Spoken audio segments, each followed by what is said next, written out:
Et je vais présenter le vrai invité, désolé les gens, le vrai invité de l'émission, Monsieur Bernard Friot. Bonsoir Bernard.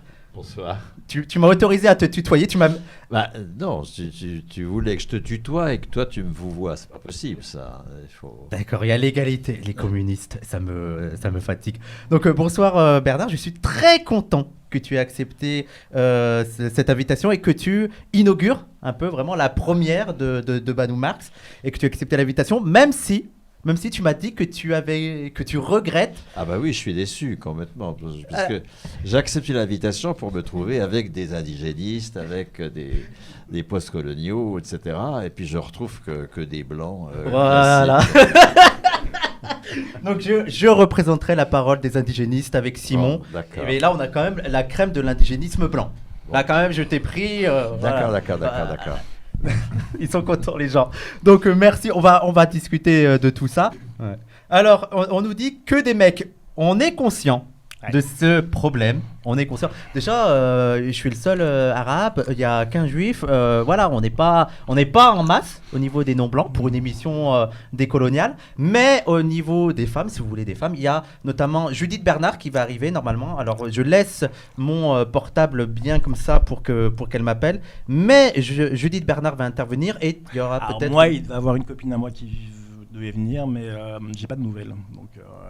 Donc on verra et on est désolé. Sinon il y a aussi Mariam derrière, mais Mariam ne veut pas intervenir parce qu'elle est timide. Voilà. Tu voudras pas dire un mot? Si j'ai un truc à dire, je le dis. Ah voilà. Et alors vous allez voir ce soir ça va beaucoup tourner. Il y a Bernard qui va rester et ça va beaucoup tourner. On essaiera de faire donc comme j'ai dit un rendez-vous par mois pour visiter plein de sujets autour du marxisme et d'essayer de faire. Merci beaucoup pour l'abonnement, merci beaucoup pour essayer de faire Une fois qu'il y a d'abonnement, ça fait grigner. C'est ça. Ouais, ça fait un petit bruit, Et je dois les remercier parce que quand ils donnent de l'argent, mais merci parce que j'ai pas encore le salaire à vie, je ne suis pas payé. Oui, mais c'est sûr. Oui. C'est sûr que s'il y a le salaire à vie, il y a plus de dons. C'est ça. T'es tranquille. Il y a plus de problème, il y a plus de panique. Mais voilà, donc je voulais dire que on va faire une fois par mois. Merci beaucoup. On va faire une fois par mois. Samir fait pas exprès parce qu'en plus il a donné 1 euro. Hein. C'est sûr que c'est exprès ça. Oui, je suis sûr que c'est juste pour faire du bruit. Voilà. Merci Samir, merci. Donc on va faire on va présenter cette émission comme une vulgarisation. Je vais le tuer, je vais le taper. Comme une vulgarisation, une porte d'entrée sur le marxisme. Et voilà. Et le premier sujet, on va aller au fond du sujet. Aujourd'hui, on va parler marxisme et religion. Et je me suis fait taper sur les doigts par Bernard parce que tu trouves le sujet trop abstrait. Trop abstrait pour moi, mais en soi non, mais je ne suis pas assez compétent pour causer de marxisme et religion. Je peux dire en tant que théoricien. Pourquoi je suis communiste, pourquoi je suis catholique, mais je ne peux pas trop poser de marxisme et religion. Mm-hmm. Oui, en termes, je dirais, tu veux dire en termes vraiment théoriques. Mais là, je pense que l'émission, ça va être vraiment pour parler d'une manière détendue et de partager nos expériences et nos points de vue, sans que ce soit vraiment une analyse très développée et en fait de proposer, c'est ça, une porte d'entrée sur d'autres livres, sur d'autres podcasts écrits. Donc on va discuter de tout ça. Et pour commencer, j'aimerais parler d'une citation qu'on me sort à chaque fois qu'on découvre que je m'inscris dans le marxisme et en même temps je suis musulman. On me dit « Ah, mais normalement, si tu es marxiste, tu dois rejeter la religion parce que tonton Marx a dit que la religion est l'opium du peuple. » Qu'est-ce que tu en penses de cette expression et de cette utilisation? L'opium, c'est quelque chose de bon. Chez Marx, c'est pas quelque chose de mauvais. Donc, on est d'ailleurs ici. Comment c'est? On peut pas le dire. Ah, c'est interdit, mince. On peut pas le dire parce que faut pas que les gens nous retrouvent. Ah, d'accord. mais c'est pas grave. Mais oui, on a reçu. On a reçu Fabrice Olivet, si tu veux savoir. On a reçu Fabrice Olivet qui a notamment parlé de drogue et tout. Donc c'est un sujet qui nous intéresse. Et donc toi, tu penses qu'il a dit ça en disant que c'est une bonne chose? En tout cas, il n'y a jamais de... Alors que beaucoup de traditions ouvrières au 19e siècle étaient anticléricales. Il n'y a jamais d'anticléricalisme chez Marx. Ce n'est pas son problème, disons. Parce qu'il estime que la religion, finalement, c'est une forme d'expression populaire de la soumission dans laquelle on est, et on espère pouvoir en sortir. Mais il n'est pas anti-religieux, Marx, pas du tout. Non, mais il y a même, je pense que... Il faudra bien parler dans le micro. Là, ça va, ouais. Je pense qu'il y a même une rupture théorique de Marx avec une certaine critique de la religion, quoi, par exemple chez les jeunes hegeliens, quoi, qui centraient en fait leur activité politique sur la critique de religion et uniquement que la critique de la religion, quoi. Et comme figure de l'aliénation, et je pense que même Marx s'est fondé dans son marxisme et dans sa pratique politique en rompant avec cette critique un peu abstraite de la religion. Mais en fait, c'est exactement ça, le geste théorique de Marx à ce moment-là, c'est comment est-ce qu'on passe de la critique de la religion à la critique de la société et de l'État, qui sont au fondement de ça. C'est-à-dire que c'est pas seulement Feuerbach, ou je sais pas comment on prononce. Bon, voilà. Pareil, Parce que les gens n'ont pas été contents de ton... Je sais pas ce que c'est la trend sur Feuerbach, mais apparemment le chat a l'air en feu si on prononce ce mot. Ah bon? Mais... Parce que tu l'as mal prononcé. Non, mais pas mal prononcé. Non, mais pas du tout. Non, il a mal Regarde, on a eu 3 prononciations Ouais, on a juste eu différentes. 3 prononciations du nom, différentes, c'est ça qui est donc rigolo. voilà. Le C'est pas spécialiste, juste... Comment on dit, Bernard? Feuerbach. Ah, C'est Camille qui avait raison, du coup. Ouais. Il y a le bar. Feuerbach. Bon, c'est pas juste que c'est les êtres humains qui produisent la religion, c'est que c'est en fait les rapports sociaux dans lesquels sont pris les êtres humains qui produisent ça. Donc, il faut passer de la critique de la religion à la critique de la société, quoi. Il y a quand même cette idée-là chez Marx. Et pour dire ce que disait Bernard, quoi, sur l'opium, c'est bien, c'est qu'en fait, le problème des gens qui se revendiquent, le problème des gens, moi je suis straight edge, voilà. Mais le problème des gens qui utilisent des citations comme ça à l'emporte-pièce, c'est toujours qu'ils prennent jamais la phrase avant, la phrase après, quoi. Mais en fait, c'est pas juste un refuge. Marx, il dit, c'est l'esprit d'un monde sans esprit, et l'âme... Il y a le truc là, il y a la citation. Exactement. Avec La religion est le soupir de la créature accablée par le malheur, l'âme d'un monde sans cœur, de même qu'elle est l'esprit d'une époque sans esprit. C'est quand même bien écrit, quoi. C'est beau. Hein. C'est quand même beau, quoi. Ouais. Donc... C'est les seuls moments où il a un peu de style, parce que sinon... stylé, Marx est très bien, quand même. Il n'a pas abandonné les romans et tout pour rien. Les poèmes, même. Il a fait de la poésie. Vous êtes la poésie, des poèmes et tout.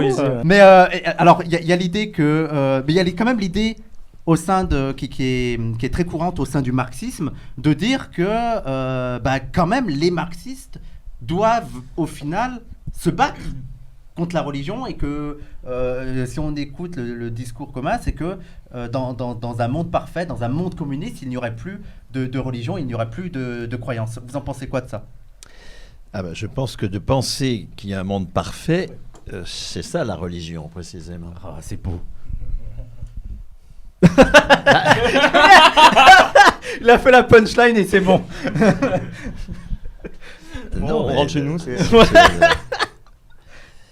Mais oui, moi je me bats contre une conception du communisme comme une société sans violence, une société de l'abondance, dans laquelle il n'y a plus besoin même de travailler, tout est tous unis, tous frères. Je ne crois pas un mot à ce genre de truc, mais ce qui est justement ennuyeux, c'est que de poser le communisme comme cela et de le renvoyer dans une espèce de futur dont je ne sais pas trop comment, c'est s'empêcher de voir le communisme déjà là aujourd'hui. Oui, c'est ce que tu dis, parce que moi, ce qui m'avait intéressé aussi dans tes interventions, c'est que dans les dernières interventions, tu parles un peu plus, alors je ne sais pas si c'est fait exprès ou pas, mais tu parles un peu plus de ton rapport au christianisme, et tu as un peu, voilà, tu expliques que à travers il y a une jonction en fait entre ta conviction marxiste et ta croyance chrétienne. Oui, enfin que je peux pas l'exprimer en termes de contenu, hein, c'est plutôt en termes d'action. Hein, catholique, je suis catholique, c'est être dans l'action. C'est pas croire des choses. Hein, si le Christ avait simplement énoncé des croyances, il serait mort dans son lit. Hein, il incite à une action, et une action qui suscite de la part de tous les pouvoirs qui tiennent Jérusalem à son époque, une réaction de violence qui le met sur la croix. Mais c'est cette action qui m'intéresse, hein. C'est pas des croyances. Et pour moi, le communisme aussi, c'est une action. Hein. C'est une action pour assumer tout ce que les contradictions du capitalisme nous permettent d'avancer pour sortir de cette merde. Mais on demande là sur le chat, Jésus n'est-il pas une figure marxiste? Qu'est-ce que tu en penses? Non, je dirais pas ça. Hein. Il faut pas tout mélanger, je pense. Hein. Mais ce sur quoi j'insiste, c'est que si je suis catholique, c'est pas au nom de la croyance, et si je suis communiste, c'est pas non plus au nom de la croyance. Hein. Encore une fois, pour moi, croire, c'est agir, et être communiste, c'est agir. Et c'est ça qui réunit, c'est ma dynamique d'action qui réunit et des motifs catholiques et des motifs communistes. Je n'appartiens pas à une organisation parce qu'elle est pure, parce qu'elle correspond à mes convictions, parce que... sinon, je ne serais pas dans une église qui étale ses turpitudes. Hein, et du coup, je m'en irais en disant elle n'est pas parfaite, donc je m'en vais. Non. On parle du Vatican ou du PCF, évidemment. Oui, mais c'est exactement pareil. Je suis au PCF parce que c'est là que je me suis... à 20 ans, hein, pas jeune, hein, mais disons à 20 ans, ou dans les débuts de mes études, où je me suis socialisé politiquement, c'est avec des communistes, d'autres militants communistes. Et puis je suis toujours, ou 50 ans plus tard, je suis au Parti communiste. Pourquoi est-ce qu'on est quelque part? Mais on est quelque part parce qu'on n'y croit pas. Si on y croit, on s'en va forcément. Parce qu'on est déçu. C'est pour ça que ceux qui sont dans des organisations, parce qu'ils y croient, ils font une scission au bout de 5 ans, et puis au bout de 5 ans, la deuxième scission en fait une autre, et puis etc., etc.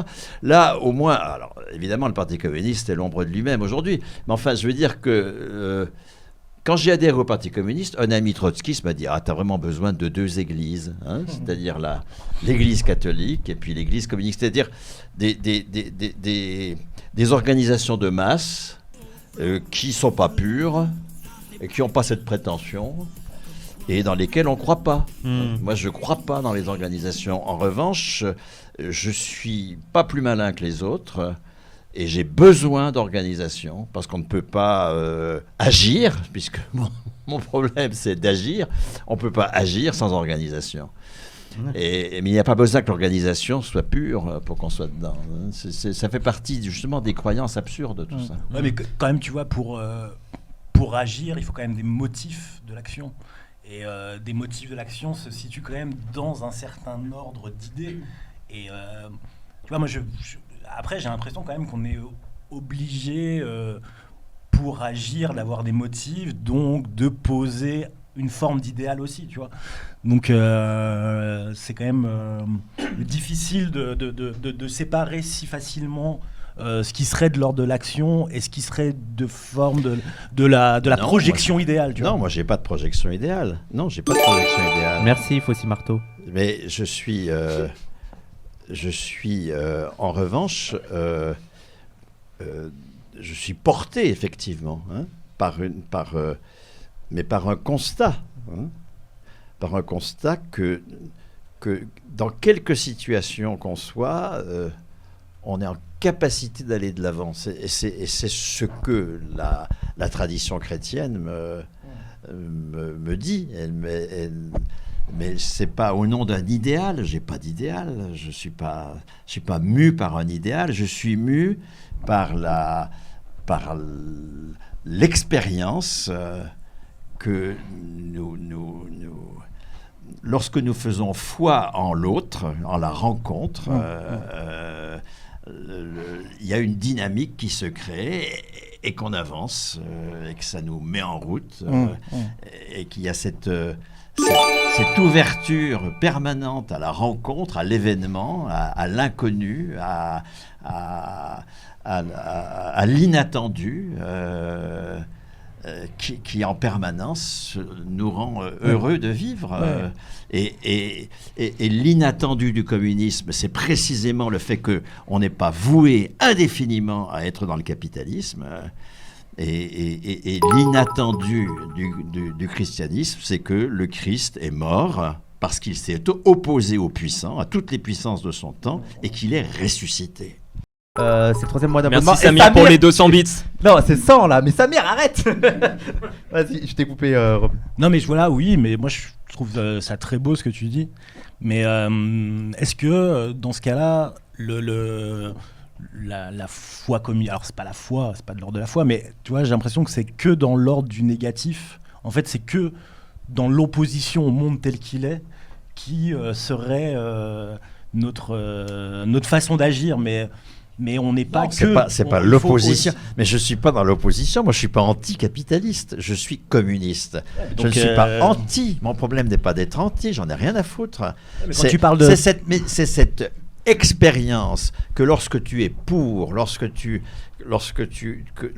sais reconnaître dans l'autre ce dont il est porteur et ce qu'il t'apporte, ça te dynamise, ça te fait. C'est cette expérience-là qui fait que il n'y a pas de situation inextricable dès lors que l'on reste ouvert en permanence à l'imprévu, à l'inconnu, à l'inattendu et à l'amour. Je comprends ce que tu veux dire, mais tu as quand même une approche qui t'amène, qui est une approche assez spéciale et qui t'amène vers des convictions qu'on pourrait dire progressistes, que n'ont pas certains. Je veux dire, la religion peut être mobilisée, comme l'islam en fait. Et c'est une discussion, je pense, qu'on va avoir ici. La religion peut être, et c'est d'ailleurs la critique marxiste, c'est que ça peut être sollicité, mobilisé pour préserver l'ordre capitaliste, mais même tous les ordres dans une tendance conservatrice. Avant ça, je sais que Simon va pas pouvoir rester très longtemps. Simon, est-ce que toi, tu peux nous parler de ton rapport entre le marxisme et la religion? Est-ce que tu te définis, parce que toi-même tu es un juif pratiquant, et est-ce que tu te définis comme marxiste, et est-ce que tu vois des contradictions là-dedans ou pas du tout? Alors oui, je me considère comme marxiste. Juif pratiquant, oui, mais alors pratiquant, parce qu'il y a tellement de pratiques dans le judaïsme, oui, quand non, même, mais... là, je suis pas une grosse pratique de la religion. Mais je précise ça parce que maintenant beaucoup c'est devenu un peu juif culturel, tu vois. Ouais. Les juifs laïcs, les juifs, toi. Donc, Non, moi je suis croyant, je l'ai pas toujours été. Alors je suis né dans une famille juive, j'ai été élevé dans la religion juive, de manière assez classique, et je dans ma jeunesse, quoi, j'ai fait une rupture avec la religion quand j'ai commencé justement à découvrir la pensée marxiste. Et donc il y avait vraiment effectivement ce que tu parlais au début, cette opposition entre le marxisme d'un côté qui serait forcément en fait contradictoire avec le fait d'être croyant ou avec la pensée religieuse. Et donc voilà, j'ai fait mon petit bonhomme de chemin, et puis après sont revenues des questions un peu plus d'ordre spirituel, auxquelles mon militantisme et la politique n'y répondait pas forcément, en tout cas pas dans le marxisme. Et voilà, j'ai fait un peu ce retour à la religion, et effectivement pour moi il n'y a pas forcément de contradiction entre les deux. Moi, si je prends le judaïsme, quelque chose qui est vraiment au centre de la pensée juive, même de la religion juive, c'est toute la tradition prophétique, c'est-à-dire l'ensemble des livres prophétiques, Jérémie, Amos, Isaïe, tout ça. Cette tradition prophétique, elle est très très importante dans le judaïsme, et c'est celle qui va venir mettre au centre de son discours la question de la justice et la question de la vérité. C'est-à-dire que le prophète, chez nous, en fait, c'est pas tant celui qui va voir l'avenir ou qui va être dans un rapport direct entre guillemets forcément avec le divin, comme Dieu m'a parlé par exemple. C'est pas forcément ça.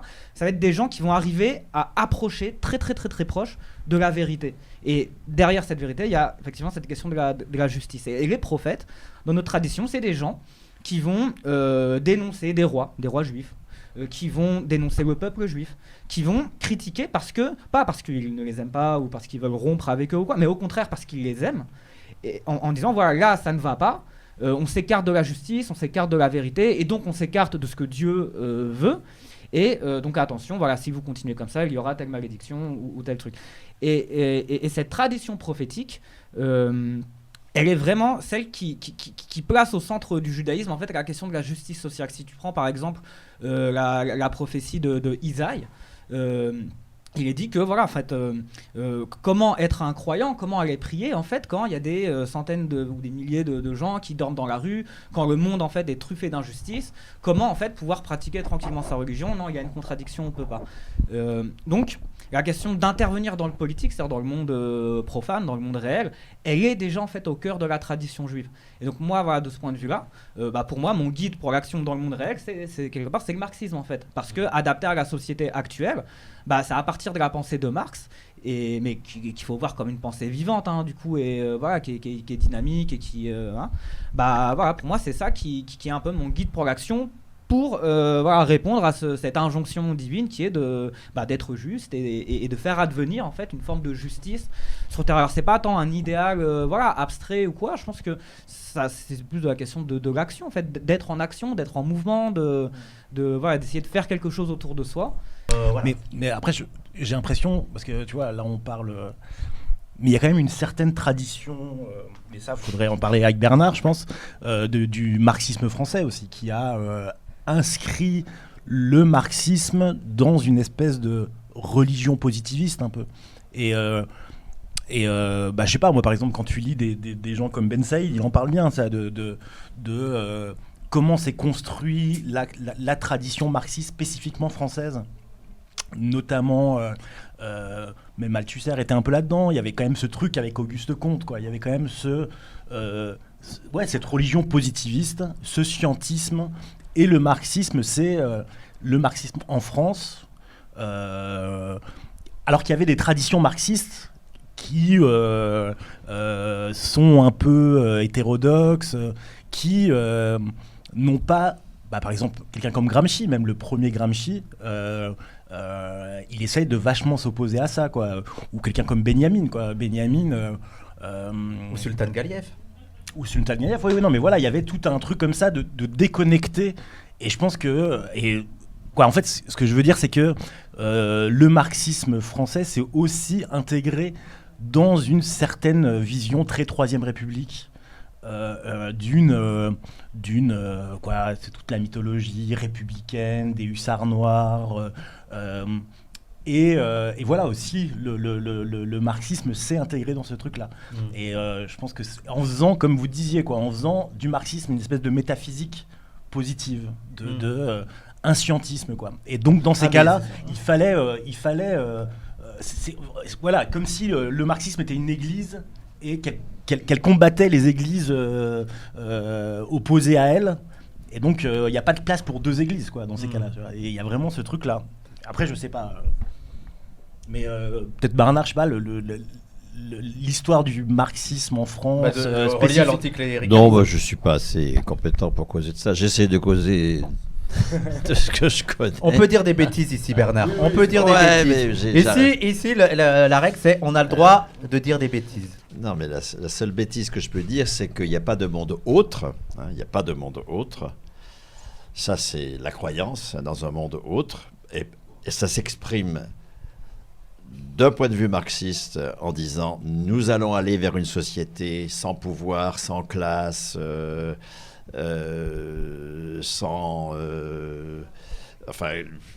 une société qui aura, je sais pas quoi, passé une espèce de limite, de frontière, un monde autre. Ça, j'y crois pas du tout. Je ne crois pas au paradis du tout. Dans la tradition judéo-chrétienne, il faut sortir du paradis pour s'humaniser. Tant que dans le paradis, ça marche pas. Adam et Ève. C'est le lieu de Satan, le paradis. Et donc évidemment. Et donc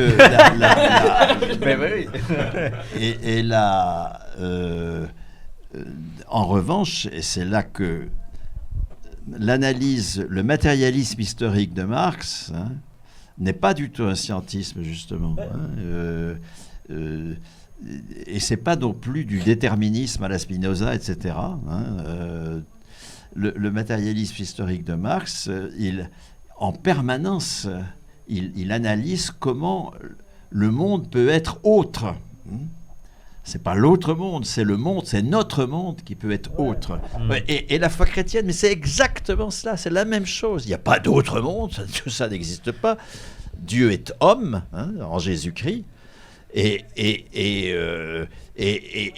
justement, ça est possible un monde autre. C'est ça, moi, qui me fait vivre. Et qui fait que je suis à la fois marxiste et catholique. Non pas parce qu'il y aurait les mêmes, les mêmes croyances, pas du tout. Ou le même idéal. Encore une fois, l'idéal, je m'en fous éperdument. Je ne suis pas du tout mu par un idéal quelconque. Rien. Et pourtant, c'est ça qui m'étonne, c'est que la religion a été souvent mobilisée pour adoucir les classes populaires, même toutes les plus basses classes, en leur disant que ce monde-là, ce monde ici-bas, il n'est pas intéressant, le plus important c'est de l'au-delà, donc en gros il faut un peu accepter votre souffrance, parce que la rédemption, la belle vie, ce sera après. Toi, elle a beaucoup été utilisée pour ça, la religion. Oui, mais comme tu le disais à propos je me fais l'avocat du diable. T'es pas. Oui, j'ai pas besoin d'avocat, le diable, malheureusement. Faut évidemment que tout ça s'inscrit. Ça ne peut nous être transmis que par des institutions. C'est pour ça que moi je crois aux institutions, à leur nécessité. Je ne les crois pas comme objet de foi, mais je crois à leur nécessité. Mais ces institutions, par définition, déconnent. C'est tout. Elles déconnent. Voilà. Par contre, ce qui est sûr, c'est que la position marxiste classique, si on prend les textes de Marx, Engels, Lénine, Trotsky, Rosa Luxembourg, elle est hostile à la religion. Mais par contre, c'est pas du tout les positions de dire il faut s'attaquer à la religion, démontrer qu'elle n'existe pas, etc. Et au contraire, il y a un texte d'Engels notamment où il répond aux émigrés communeux de la commune de Paris, les blanquistes qui sont en exil et qui disent qu'il faut déclarer la guerre aux religions et tout. Et Engels, il les accuse de vouloir transformer les croyants en athées par ordre du grand moufti, quoi. Ouais. Et il dit c'est ça la formule d'Engels. Et il dit non mais génial. Et il dit mais en fait ça sert à rien, c'est pas comme ça qu'on va lutter contre la religion. Lénine dit pareil. Mais on a un peu ça en France. Genre on va forcer les musulmans à plus être musulmans. En enlevant leur voile, ils vont dire peut-être que je crois plus en Dieu. Exactement, t'as ça. Et il y a un texte vraiment qui est même un peu caricatural, mais qui est très bien pour comprendre la position marxiste de base. C'est le texte de Lénine qui s'appelle « De l'attitude du parti ouvrier face à la religion », qui est un texte qui fait 6 pages, un truc comme ça. Et justement, lui, il dit vraiment, voilà, la religion, on n'aime pas ça. Il fait une analyse de la religion où il dit un petit peu ce que tu disais, c'est-à-dire en fait, le rôle de la religion, c'est de faire accepter aux prolétaires un monde meilleur après pour qu'ils acceptent, voilà. Et c'est de donner bonne conscience aux bourgeois parce qu'ils font de la philanthropie et donc ça justifie le fait qu'ils sont riches. Voilà, on est riche, mais on fait de la philanthropie et tout. Donc il dit, faut attaquer ça, c'est pas bien tout ça. Mais il dit par contre, attention, comment est-ce qu'on va changer ça ? On va changer ça par la lutte de classe. Donc, par exemple, s'il y a une grève et que dans la grève, il y a des gens qui sont d'une religion, et ben en fait, le mec qui fait de la propagande pour dire il faut combattre les religieux, il divise la classe. C'est un ennemi de la classe. Le mec qui fait de la propagande athée, au moment où on est en train de faire de la lutte des classes, faut le zigouiller, faut le foutre dehors. C'est un sale anarchiste. Les anarchistes, ils ont toujours été du côté des bourgeois. C'est ça qu'il dit Lénine dans ce texte-là. Je vais pas citer de nom. Donc, mais les gens. Donc franchement, enfin je veux dire, après voilà, on peut discuter. Moi je pense qu'il faut discuter par exemple la religion. Est-ce que ça peut être une culture de la résistance face à l'oppression ? Et ça l'a été. Tu vois, on peut discuter de ça. Est-ce que du coup la religion c'est que des stéréotypes, c'est que des préjugés, c'est que des choses pas bien dont il faudrait émanciper les gens, que les gens s'émancipent par eux-mêmes, ou est-ce que c'est une culture de la résistance ? On peut discuter de ça. Déjà, rebonjour à tous. Non, moi je souscris à tout ce qui a été dit, notamment ce qui a été redit plusieurs fois, mais sur le fait que le marxisme, c'est avant tout une méthode. En fait. Enfin, moi j'ai toujours conçu ça comme ça, c'est-à-dire que c'est une grille de lecture du monde social et du monde matériel. Et donc en fait j'ai du mal, c'est-à-dire que c'est aussi évidemment un dogme d'une certaine manière, mais moi je le considère pas avant tout comme un dogme, et en particulier sur la question de la religion. C'est-à-dire que, en fait par exemple, quand on va se retrouver face à un mouvement social, ou face à des gens, des forces agissantes, des individus qui qui vont notamment porter une religion, mais qui vont agir dans le monde social, en fait, on va s'intéresser à quelles forces et quels intérêts ils représentent par rapport au rapport de production dans le monde social, etc. On va pas s'intéresser à l'emballage religieux qui porte leur action ou qui l'emballe, en fait. Bernard, quoi, après, si Ouais, peut-être vas-y, que vas-y, après on fait. mais alors, parce que tu vois, donc tu t'inscris t'as une pratique religieuse, c'est ce que tu nous dis, mais donc tu vois, c'est l'état politique aujourd'hui de l'Église catholique qui est au-delà d'être une proposition spirituelle et aussi une force politique, quoi. Le Vatican, c'est un État, alors c'est quand même assez incroyable parce que par exemple aujourd'hui l'extrême droite, ils ont quand même comme ennemi, quoi. J'ai l'impression que comment il s'appelle le pape, François. Un très bon pape. Hein. Non mais voilà, tu vois, c'est ça. Très bon C'est ça que pape. je veux dire, c'est que le pape aujourd'hui est considéré presque comme un islamo-gauchiste. Tu vois, il y a quand même ce truc. Quand tu t'entends, quand t'entends Zemmour par exemple, tu vois, François, il fait partie des gens qui veulent accueillir toute la misère du monde. Il y a tout ce truc là, quoi. Et c'était juste pour dire, il y a quand même aussi un paradoxe, alors que j'ai l'impression que aujourd'hui il y a aussi des forces, à la Manif pour tous par exemple, c'est quand même les forces catholiques qui ont aussi organisé qui était une force d'appoint politique pour ce courant réactionnaire. Et je sais pas, tu vois, j'ai l'impression que ceux qui vont encore à l'église aujourd'hui sont plutôt une certaine bourgeoisie, contrairement à l'islam par exemple, où il y a une pratique prolétarienne ou de l'islam, alors que dans l'Église catholique il y a plus tu vois, ce hiatus entre je sais pas comment tu analyses ça. Après, ma question est peut-être pas très claire. Hein. Je ne sais pas si tu vois ce que je veux dire. Disons que l'Église catholique en France et à travers le monde, elle a été, dans les années 50, portée par une dynamique plutôt progressiste, qui a entraîné le Concile Vatican II, qui a porté un certain nombre d'engagements. La théologie de la libération, à laquelle il était fait allusion, les prêtres ouvriers, beaucoup de cathos de gauche. Moi-même, j'ai été élevé dans cette optique-là. Sauf que, et je le vois moi-même avec mes propres enfants, tous ces cathos de gauche n'ont pas transmis la foi, la pratique en tout cas. Ils ont déserté, j'ai l'impression qu'ils ont déserté l'Église. Ils n'ont pas transmis la pratique à leurs enfants, alors que les cathos de droite, qui étaient en difficulté dans les années 60, eux, plutôt en difficulté, ont transmis la pratique à leurs enfants. Et aujourd'hui, c'est eux qui sont dans l'Église. Et alors, ils voient depuis 10 ans, 15 ans, un effondrement de la pratique religieuse. C'est-à-dire que c'est des gens de droite qui continuent à pratiquer et qui voient qu'il y a un effondrement de cette pratique. On est peut-être à 2% de pratiquants maintenant, enfin pratiquement rien. Donc il y a une forme d'affolement.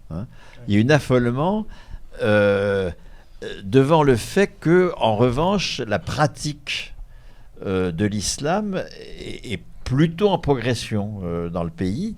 Et alors, c'est là que Zemmour arrive et te fournit l'argumentaire qui convient à ces reliquats-là du catholicisme conservateur, oui, c'est évidemment, qui n'aurait jamais voté Rassemblement National. C'est trop prolo pour eux.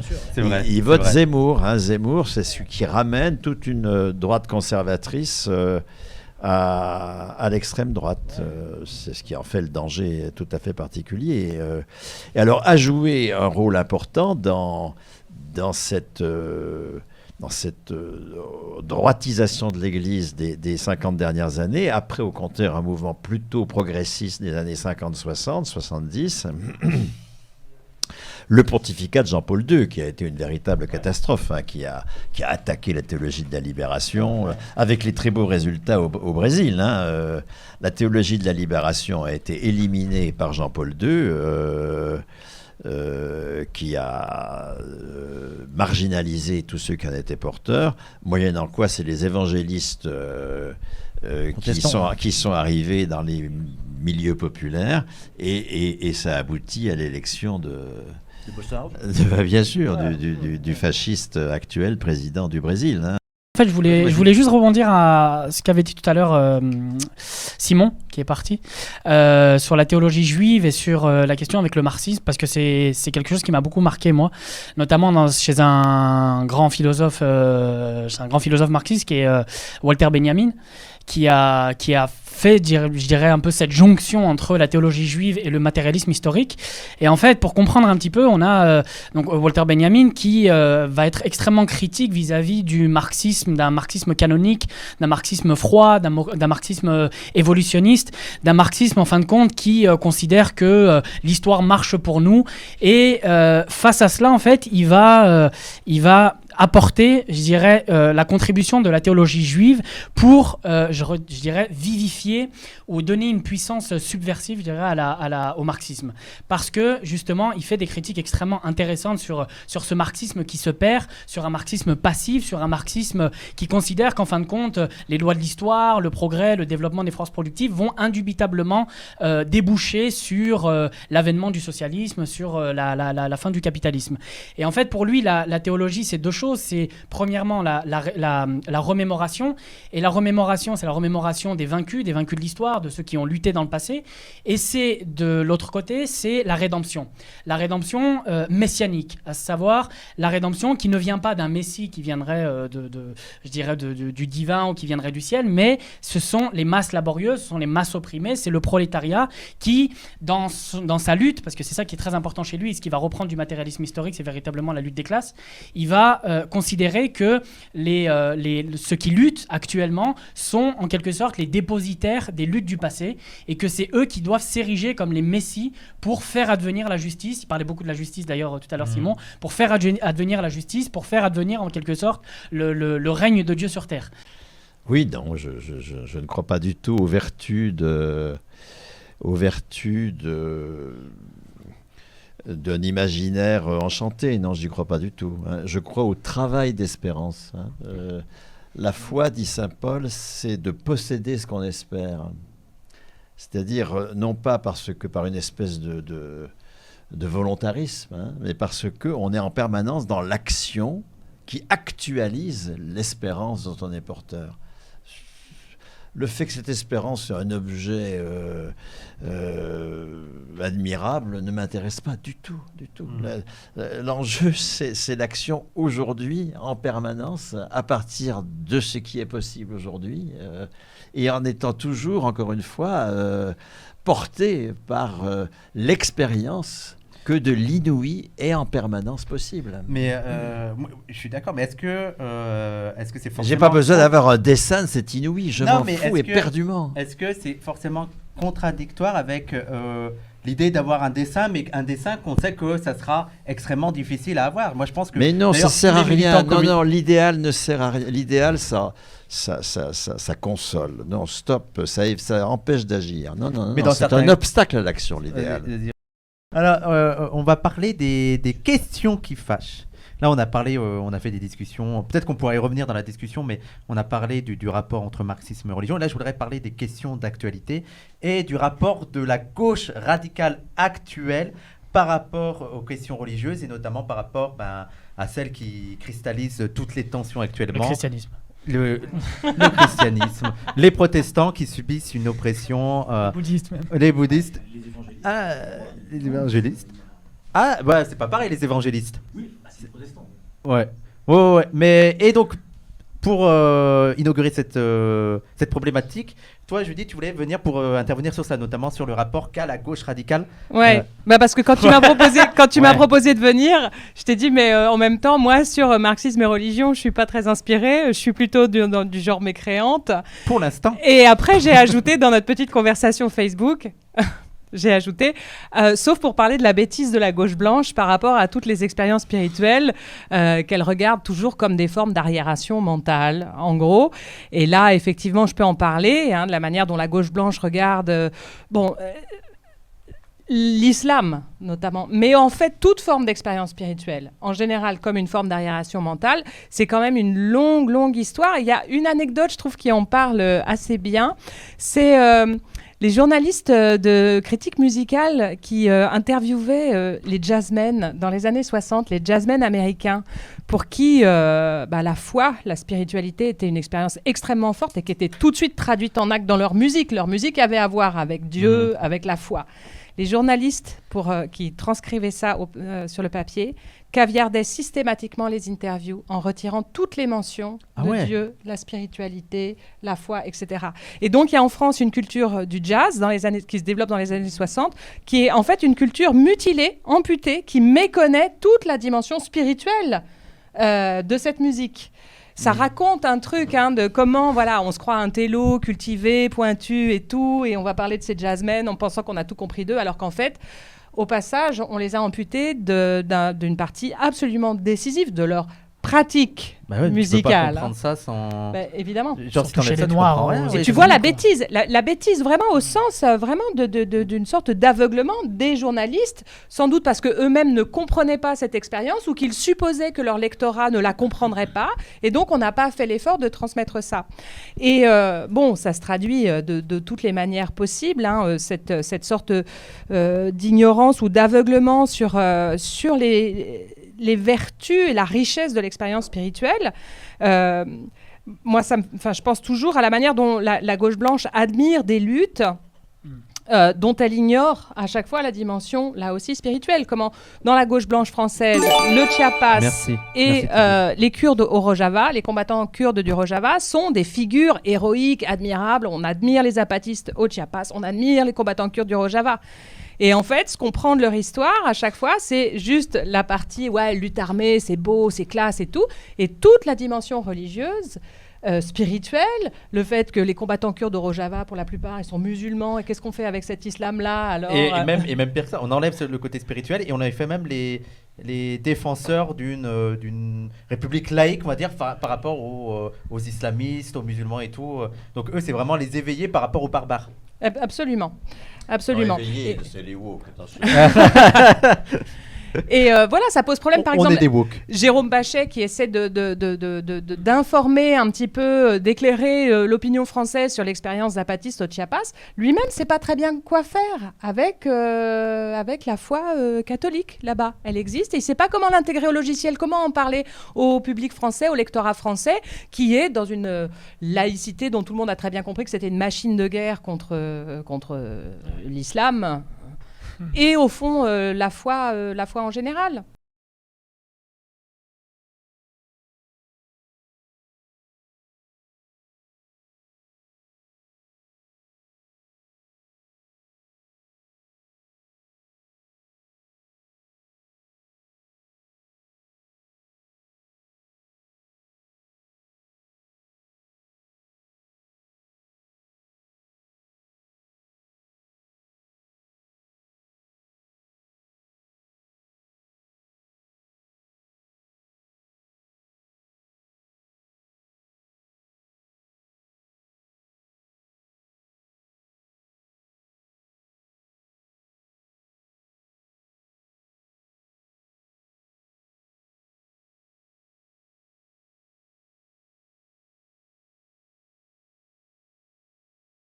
Quand on a inventé la sécurité sociale, c'était quelque chose d'inouï, quoi. Mais non, mais là je vais corriger tout de suite, parce que la sécurité sociale était montée par les patrons. Alors là, l'histoire de la Sécu, ça démarre à la fin du 19e. Toute la première moitié du 20e siècle, c'est la construction de la Sécu en France par les patrons. Les travailleurs, ils sont pour rien dans cette affaire. Et ils sont même contre le syndicat. Enfin, en tout cas, la CGTU est absolument contre les assurances sociales, les allocations familiales, enfin, toutes choses que les patrons mettent en place en réalité. Là où il va y avoir, et en 1945, encore une fois, toute la Sécu existe. Tu as plus de 1000 caisses de Sécu en 1945, tu as 70 000 salariés dans ces caisses qui les font vivre, donc c'est pas du tout une création de 1945, la Sécu. La Sécu, c'est une institution patronale. Ce qui va se passer, ce que j'observe, n'est pas au nom d'un idéal. J'observe qu'en 1946, il y a une subversion communiste, mais qui n'était pas écrite d'avance, dans le régime général, hein, et qui va se traduire par quelque chose qui, au départ d'ailleurs, n'est pas forcément explicité. C'est à nous, 70 ans plus tard, de mettre des mots sur ces choses-là explicites dans la conscience de ceux qui le faisaient. La retraite, ça peut être parfaitement réactionnaire. C'est pas la retraite en soi n'est pas du tout progressiste. Si c'est pour te consoler, la retraite c'est le paradis, la religion, d'accord. Tu te consoles de la saloperie que tu es en train de faire comme boulot, tu dis ah oui mais il y aura un temps de retraite. C'est exactement comme le paradis, c'est le ciel, d'accord. Et puis je ferai ce que je veux. Mais bon, donc la retraite c'est pas du tout progressiste en soi. Ce qui va être totalement progressiste et sur le quoi je vais mettre le mot communisme, hein, c'est la subversion qu'opère Croizat en 1946 quand il dit les retraités ont droit au salaire. Il sort le salaire de l'emploi. Il sort le travailleur de sa définition de celui qui est en train de travailler pour mettre en valeur du capital. Et là, il commence, même en l'exprimant dans des termes tout à fait qui renvoient aux représentations de l'époque, hein, on va lutter contre la misère des vieux, des machins comme ça, mais il fait quelque chose d'absolument inouï, c'est totalement inouï, de sortir le salaire de l'emploi. C'est énorme comme mais c'est pas dans ma tête ou c'est pas au nom d'un idéal que tout ça se fait. C'est ça que je voudrais. C'est la capacité à prendre une institution qui est là, hein, pas cracher dessus, pas être anti. C'est le problème de l'anti, à quoi ça sert, hein, d'accord? C'est de la prendre et de la subvertir. C'est pas être anti, ça c'est au contraire. C'est s'appuyer sur un truc qui est patronal, au bout du compte, pour en faire tout à fait autre chose. T'as compris, gamin? Et prends ton micro quand tu parles. Ouais, mais c'est quand même dire qu'il y a autre chose que la raison capitaliste. Et que... mais bien sûr qu'il y a... Mais encore une fois, c'est du réel. C'est pas une expérience imaginaire. Mais oui, voilà. Bernard, tu veux qu'on le tape? Parce qu'il comprend rien. Il est en train de... Mais non, mais c'est un Vosgien, écoute. On est Vosgiens tous les deux. Ah, d'accord. On sait que les Vosgiens, ça résiste. Et surtout, j'ai bien su lire ce qu'était la loi de 2004. Hein. Nous avons un animal politique comme président. C'est pas du Sarkozy, hein, c'est l'homme qui caressait le cul des vaches. Comment il s'appelle? Chirac. L'homme qui caressait. Excuse-moi pour le cul des vaches. Hein, bon, alors, il fallait que je caresse quelque chose. Tu comprends? Il fallait que je caresse. On le nomme comme ça maintenant. Il n'y a plus de Chirac, c'est l'homme qui caressait le cul des vaches. Bon, eh bien, Chirac, lui, il venait de remporter difficilement la réforme des retraites. Non, la réforme des retraites. On est au lendemain de 2003. Et il sait, parce que Sarkozy, c'est sa victoire de 2010 qui lui a coûté la réélection. Hein. Chirac, il sait que cette victoire qu'il a eue vraiment au forceps, ça peut lui coûter sa réélection. Mais c'est tout à fait clair. Il introduit un coin dans la gauche. Et il invente la question du voile. Elle est totalement inventée par Chirac et qui, pour moi, porte une immense responsabilité. Hein, parce que c'est à partir de 2004 que nous allons avoir cette utilisation par la droite de la laïcité qui aboutit aujourd'hui donc vraiment aux pantalonnades intellectuelles de l'anti-wokisme et de l'islamo-gauchisme à l'université, enfin, etc., etc., etc. C'est Chirac qui est à l'origine de la chose. Cette loi de 2004, c'est une loi décisive. Hein, alors, un gros consensus. Consensus républicain à l'époque. Alors, qui a dévoyer complètement le débat de la laïcité. C'est pour cela qu'à ce moment-là, je commence à faire des débats en disant que la seule laïcité qui compte, c'est la séparation de l'État et de l'Église capitaliste. Parce que la seule Église qui nous emmerde aujourd'hui en France, c'est le capitalisme. La seule croyance que, je sais pas quoi, qu'il faut des dettes, il faut s'endetter pour investir, qu'il faut passer par le marché du travail pour être reconnu comme travailleur. Toutes ces croyances capitalistes, elles ont investi l'État. C'est des croyances, c'est une église. Le capitalisme, c'est une église avec ses grands prêtres, hein, les profs de fac, les profs d'économie à l'université, son clergé, hein, parce qu'il faut toujours un clergé qui est proche du peuple. Alors ça, c'est les économistes atterrés, tout ça. Vous voyez, c'est le clergé de la religion catholique. Est-ce que cette émission t'a plu ? Pour moi, la bourgeoisie capitaliste est en déclin, hein, en réalité. Hein. Une classe dirigeante, je suis économiste du travail, donc je réfléchis à partir de ça. Hein. Une classe dirigeante, elle tire sa légitimité de sa capacité à organiser le travail et la production. Or, aujourd'hui, la façon dont le capitalisme organise le travail et la production, il n'y a plus d'adhésion à ça. Pour des raisons du mur écologique et anthropologique dans lequel nous conduit le mode de production capitaliste. Et la bourgeoisie le sait. Hein, quand une classe dirigeante n'est plus capable d'entraîner une adhésion à ce pourquoi elle existe comme classe dirigeante, c'est-à-dire la façon dont elle organise la production de la valeur, qu'est-ce qui lui reste, hein, en dehors La matraque. en dehors d'un raidissement de plus en plus autoritaire et de saisir absolument toutes les occasions, hein, pour réduire les libertés publiques, etc., etc. Et c'est pour cela que toutes les luttes décoloniales, les luttes contre la discrimination des racisés, les luttes de genre évidemment aussi, sont au cœur de la lutte de classe. Enfin, c'est absolument évident. Ça fait plaisir d'entendre ça. C'est pas du tout je sais pas quoi, mais une diversion. Pourquoi ? Parce que ce sont ces mobilisations-là qui sont les mobilisations de ceux qui sont les plus concernés par par ce que la bourgeoisie fait du travail.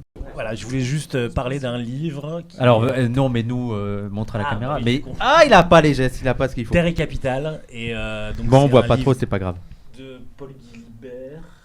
On voit pas là. C'est pas grave, mais non, mais notre technicien, il est. Ça avance Ça super marche, bien. si, ça marche, bouge pas, très bien, très bien. Voilà. Vas-y, parle comme ça. Donc, ouais, non, je ne vais pas parler comme ça. Tout le monde. Mais non, mais bon. Donc, voilà. Et en plus, je vais faire une intervention avec lui bientôt à la Générale. Alors, j'ai pas tout à fait les dates, mais ça devrait se faire bientôt. Donc voilà, et c'est un livre vraiment, vraiment très bien qui parle un peu des liens du communisme et de la question écologiste. Et voilà, d'introduire des questions économiques de production dans les luttes environnementales et d'introduire des questions environnementales dans les luttes anticapitalistes et communistes. Voilà, et lisez-le, il est génial. Et si vous avez peur de lire un livre, tu l'accueilles. Oui, je l'ai reçu hors série pour dans le texte, 1h15 avec lui. En plus, il est ultra efficace, clair, fluide, sympa. Enfin, c'est un entretien super. Et je vous encourage à aller l'écouter et à lui poser des questions directement. Mais donc, pour préparer le machin, vous pouvez voir l'entretien sur hors série. Ouais, carrément. Et je rajoute qu'en plus, c'est un bouquin qui prend vraiment au sérieux le marxisme et au sérieux la question écologique, quoi. Et c'est ça qui est vraiment bien, quoi. Il y en a pas un qui Voilà. Non, mais alors sur les bouquins, moi je voulais parler d'abord du coup d'un petit bouquin que je trouve très très bien sur marxisme et religion, qui est un bouquin de Daniel Ben Saïd qui s'appelle Marx, mode d'emploi, et où il y a un chapitre sur la religion qui est très court et qui est super bien. C'est un bouquin qui est pas très cher. Ça peut être une bonne introduction pour celles et ceux que ça intéresserait. Et il est en vente à la brèche. Et mais dans plein d'autres librairies, je pense aussi. Et après, il y a 2 livres qui sont sortis il y a pas longtemps d'entretien avec Bernard Friot. Il y en a un avec Judith qui s'appelle Un désir de communisme aux éditions textuelles. Et il y en a un de discussion avec Frédéric Lordon aux éditions La Dispute qui s'appelle En travail. Voilà.